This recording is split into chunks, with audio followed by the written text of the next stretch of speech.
On the way back from Lewis's funeral, my mom told me to start packing. She waited until the day before we left to tell Edie. I'm not sure if she wanted to make it easier or harder.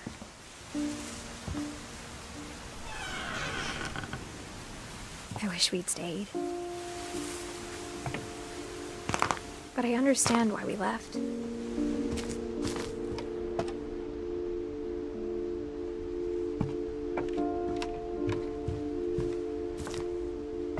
My mom ended up leaving everything behind. What happened that night had been coming for a long time. Maybe it should have come sooner.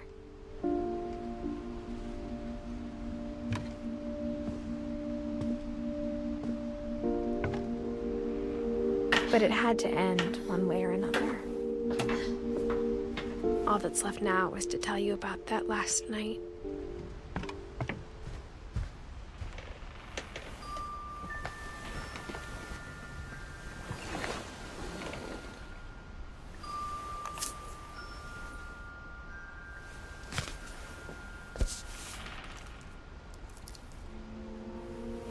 That whole last day, Edie just watched us pack and didn't say a word.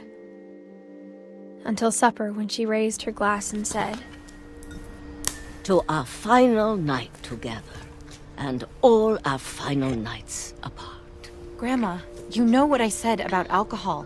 Some of your medications are very Edith, specific. I left a present for you in the hallway.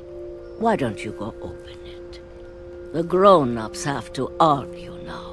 I'm sorry, you're right. We're all leaving tomorrow. Let's just enjoy our last... I'm not leaving. Edith, you're excused.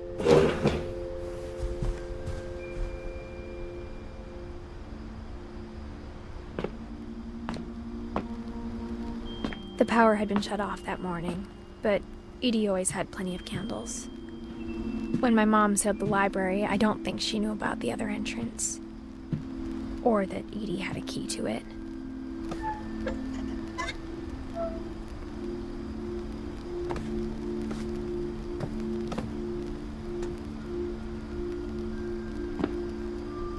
That thing you're afraid of isn't going to end when you leave the house. Edith has a right to know these stories. My children are dead because of your stories.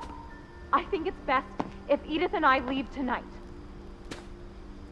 We'll have the nursing home send a van for you in the morning, okay?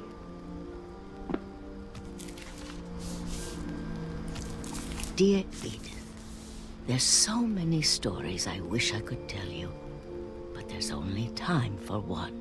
This is about what happened on the night you were born. That night, the tide went way, way out. It was the first and last time I ever saw the old house aground. There'd been an earthquake out in the middle of the ocean. They called it the lowest tide in 1,000 years. God, it smelled awful. You know, I've seen that house every day of my life.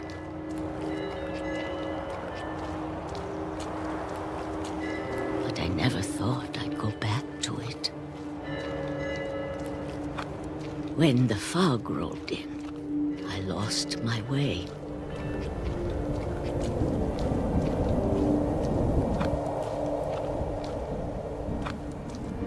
I got turned around.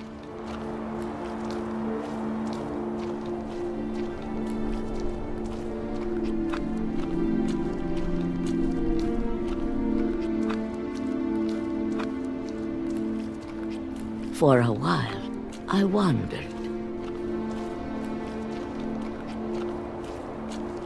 I started seeing things.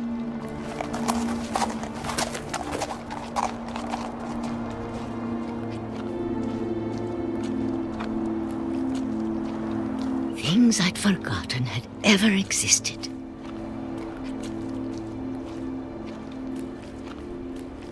But when I saw them, they felt like old friends. That night, a lot of things came back to me.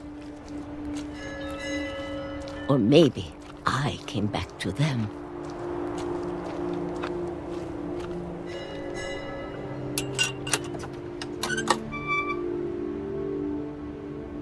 Things I can't explain, but that I need you to try and... Edith, what are you doing in here? It's mine. Edith! Mom, you're gonna rip it! Let go! I kicked and screamed, but Mom dragged me to the car. I never saw Great-Grandma Edie again. The next morning, the van came to pick her up, but she was already gone. After that, we moved around a lot.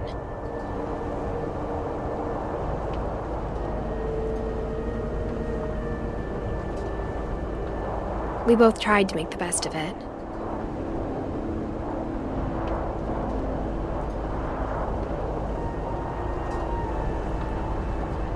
A few years went by.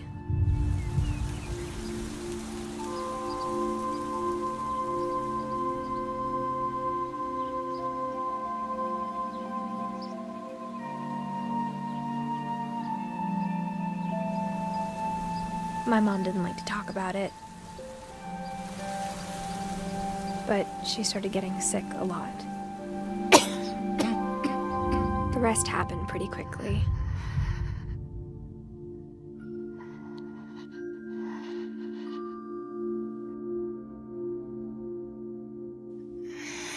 She got better for a while, and then she didn't.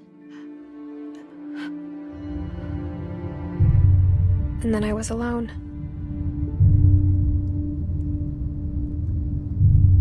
The last Finch left alive.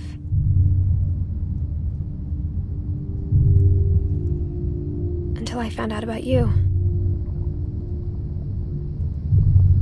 I'm still not sure what to tell you about all this.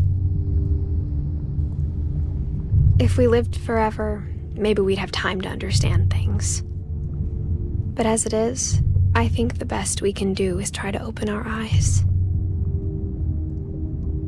And appreciate how strange and brief all of this is.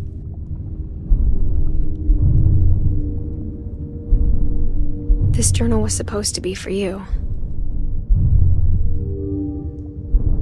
But now I hope you'll never see it. I just want to meet you and tell you all these stories myself.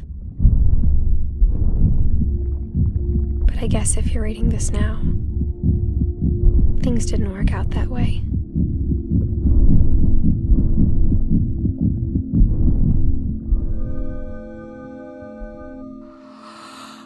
This is where your story begins. I'm sorry I won't be there to see it. It's a lot to ask, but I don't want you to be sad that I'm gone. I want you to be amazed that any of us ever had a chance to be here at all. Good luck.